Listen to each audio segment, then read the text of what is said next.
Happy new year সবাইকে। তো একটি নতুন সকালের শুরু, সাথে নতুন বছরের নতুন সকাল। তো আজকে সকালটা খুবই স্পেশাল।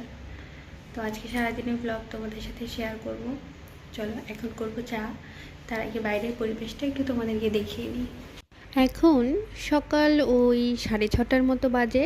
দেখো কি পরিমাণে কুয়াশা আর অন্ধকার। এরপর চলে এলাম চা করতে। ভাবলাম যেহেতু বছরের প্রথম দিন, একদম নতুন শুরুর, নতুন আশা, সব কিছুর সঞ্চার হবে নতুন করে। তাই ভাবলাম একটু স্পেশাল করে আমার পছন্দের খেজুর গুড়ের চা করে খাই। তাই একটু খেজুর গুড় কেটে নিলাম, নিয়ে এই পাশে চায়ের জল বসিয়ে দিলাম। আর পাশে আমি যেহেতু এই ঠান্ডার মধ্যে ঠান্ডা জল খেতে পারি না, গরম জল খেতে হয়, তাই একটু গরম জলও করে নিয়েছিলাম।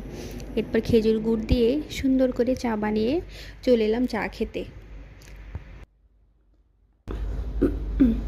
শীতকালে সকালে এরকম খেজুর গুড় দিয়ে দুধ চা, এটা একদম অমৃত। এরপর চা খাওয়া শেষে রান্নার আয়োজন করতে চলে এলাম। ভাবলাম ফ্রিজে অনেক দিন থেকেই একটা না মোচা পড়ে আছে, তাই মোচা একটু ঘন্ট করে ফেলি, যেহেতু বৌমনিও পছন্দ করে আর আমার মোচা ঘন্ট না খুব পছন্দ। তাই ভাবলাম একটু মোচা ঘন্ট করে ফেলি।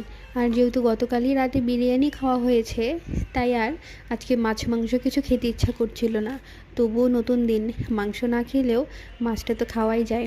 তাই ভাবলাম প্রথমেই কলার মোচাটাকে ছাড়িয়ে নিই। আর বৌনিও সাথে এসে হেল্প করছিল। এই যে তোমাদের দেখিয়ে দিচ্ছি আমি কিভাবে মোচাটা পরিষ্কার করি। এই যে মাছের একটা শক্ত শিরের মতো আছে, সেটা বের করে তার নিচের দিকেও একটা পাতলা আবরণের মতো আছে শক্ত, সেটাও তুলে ফেলতে হবে, তাহলেই ব্যাস। এবার বৌমনি আর আমি দুজন মিলে একসাথে সব কলার ফুলগুলো পরিষ্কার করে এরপরে কুচি কুচি করে কেটে নিচ্ছিলাম। কলার মোচা আয়রনে ভরপুর। এছাড়াও সবথেকে বড় কথা, এটা আমার খেতে কেন জানি না প্রচণ্ড ভালো লাগে। যদিও এটার নিজস্ব কোনো স্বাদ নেই, তবে এটাকে যত সুন্দর করে রান্না করা হয় ঘি গরম মশলা দিয়ে, এটা ততই যেন অমৃত লাগে খেতে। যেদিন আমি কলার মোচা রান্না করি সেদিন তো আমার আর অন্য কিছুর প্রয়োজনই পড়ে না, আমি শুধু এই এক কলার মোচা দিয়েই সম্পূর্ণ ভাত খেয়ে উঠে যাই। আর কলার মাঝের যে শীতটা, সেটা আর নতুন করে এটা থেকে ফুলগুলো বের করলাম না, এটা যেহেতু নরম, এটা কুচি কুচি করে কেটে নিলাম। আসলে আমার বাবার বাড়িতে এটার ভিতর থেকেও কচি কচি ফুলগুলো বের করে শুধু সেই ফুলগুলোও নিত, কিন্তু আমার শ্বশুরবাড়িতে যাওয়ার পর দেখেছি শুধু ফুল না, মাঝের এই লাল অংশটা পেরিয়ে গেলে, মাঝের কচি অংশটা যখনই বেরিয়ে আসে তখন আর নতুন করে তারা ফুলটাকে আলাদা করে না, তারা সেটাকেই সুন্দর করে কচি করে কেটে কেটে দিয়ে দেয়।